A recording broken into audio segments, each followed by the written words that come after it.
guys, today I'm going to be making a lavender and sage cleansing herb steak, and I'm going to show you in a sec what things you'll need to make it, and then you just dry it out and then you can use it to cleanse your area, cleanse your workspaces and your bedrooms and things.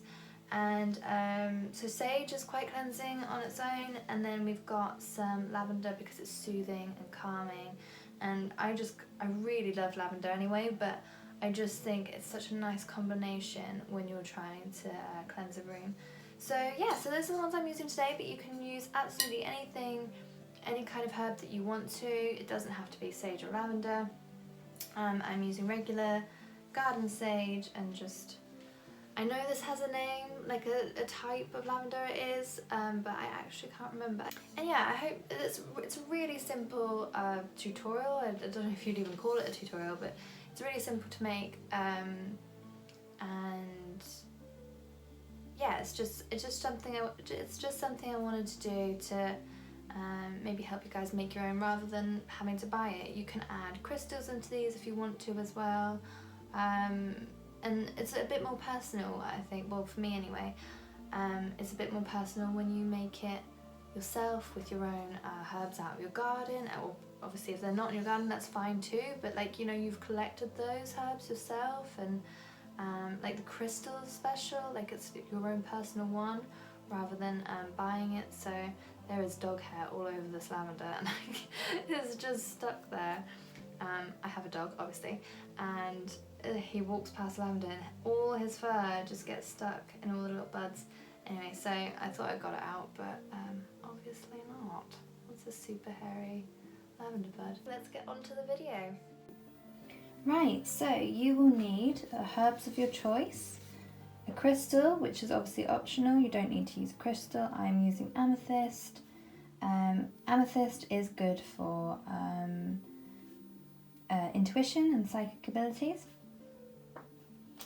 And then we have, so I'm using just some simple purple yarn, but you can, I think what's commonly used is thread, but I couldn't find any, so, or twine, and I couldn't find any, so this is what I'm using today. And then you will need some scissors to obviously cut your thread, and your herbs if you need to, obviously. So my sage is slightly wilted, that's because I picked it yesterday. And then I gave it a little wash to get any bugs off of it, and I let it dry, so it started to get a little bit wilty, but that's fine because it's going to dry out and you're going to hang it upside down, and yeah, it's going to be fine. So what you want to do is obviously you want to arrange them however you want, so I'm going to sort of try and mix them up a bit. So I've got my lavender, try and get all the dog hair off. Obviously, if you don't have a dog, then I envy you. Can you tell that I'm a cat person? Yeah. No, he's lovely. So I'm just going to mix up some lavender in there. And I'm going to try and keep the buds at the top. I think I'm going to mix it up. Some will be down here as well, so you can see it throughout when it's wrapped around. But I'm going to try and keep some at the top. I'm probably going to wrap it up somewhere about there depending, and try and keep this top area not wrapped, so that like when you light it, you're not lighting the string at all and it can't all fall apart. So that's what I will do anyway. You can obviously do it however you wish. So, no, we won't do that. I don't really want to cut it and waste it because, yeah, I don't really want to waste the lavender, so I'm trying to find the smaller pieces to go around the bottom. And obviously we stick some more sage in there. Try and get it all at the bottom the right length, because afterwards you're going to cut this straight like that, so it's uniform. So yeah, if you want to keep them where you're placing them, then it's a good idea to move them about, unless you're obviously planning, like for instance, I'm planning to cut this bottom piece off here, so that's why that's there. And then we'll put one more piece of sage, and then the last of the lavender. Right, now the tricky part comes. So we're going to try and wrap this up. Now I don't have a technique here, I just sort of wing it. I'm sure there is a technique, but yeah, whatever sort of works for you, I always think is best. Like, you know, you don't always have to follow what someone else says. So if you've got a way of doing it, then, and it works good for you, then do that. So what I do anyway is I'll tie around the bottom to secure it. Try and get them all in there, obviously.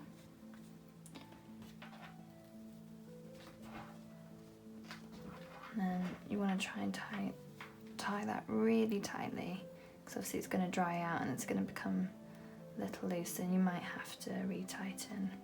I never have personally, but I think you're supposed to. Don't quote me on it. Right. And when it's like this, you're gonna go diagonally across. You want to place your crystal where you'd like it. So I'm going to try and place mine roughly around there. And then you're going to go diagonally up. If you obviously want to follow my way of doing it, you obviously can make your own pattern if you wish. You want to go diagonally up here, tight as you can. Obviously not too tight, but you get the gist. And then you want to go back down diagonally across your crystal, secure it in nice and tight. And then when you get to the end, you tie it together and try and make it super tight so that nothing falls out, falls apart.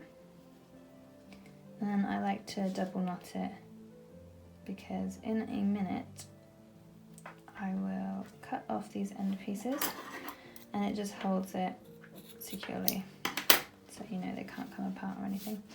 And there you go, there's your sage bundle.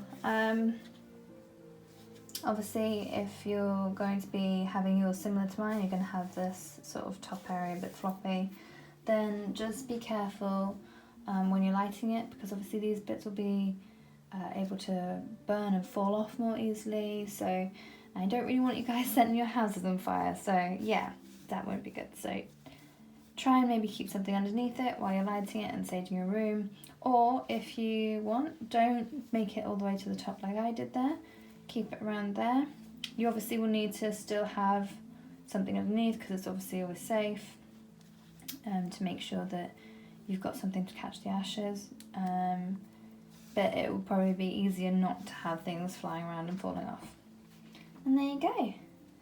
That is it all finished.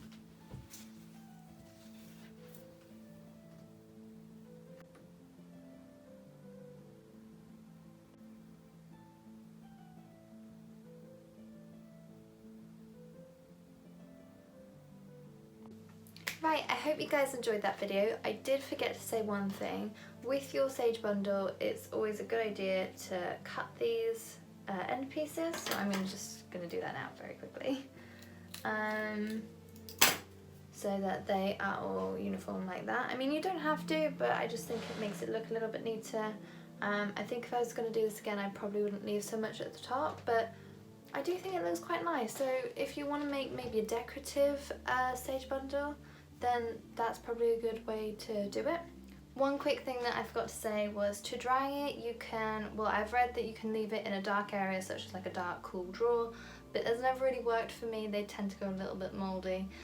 So what I tend to do is underneath my desk here, I have a nail with a bit of string attached to it, and then I just turn it upside down, wrap the string around it quite tightly, make a knot, and leave it there for a couple of weeks. And it's quite dark, and I mean it's not really cool in this room, but it's dark. And I leave it under there and it dries. So yeah, you can Google different ways of drying them if you want to try and get some different ideas, but that's just personally what I find works for me.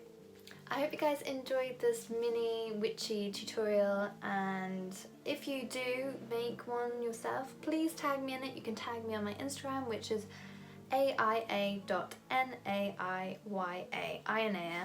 and you can tag me in your photos and things. I would love to see if you make the same one as me. This is the first time that I've actually made one with crystal, and I'm a little bit proud. But yeah, it smells so sagey in this room, and obviously full of lavender. It's so nice. I hope you guys enjoyed this video, and if you did, please give it a like and a subscribe, and I hope to see you guys again next time. Thank you so much for watching. If you made it all the way through, you're amazing, you're a star. Thank you. You do not know how much that means to me. It really does mean a lot. And yeah, see you guys next time. Bye!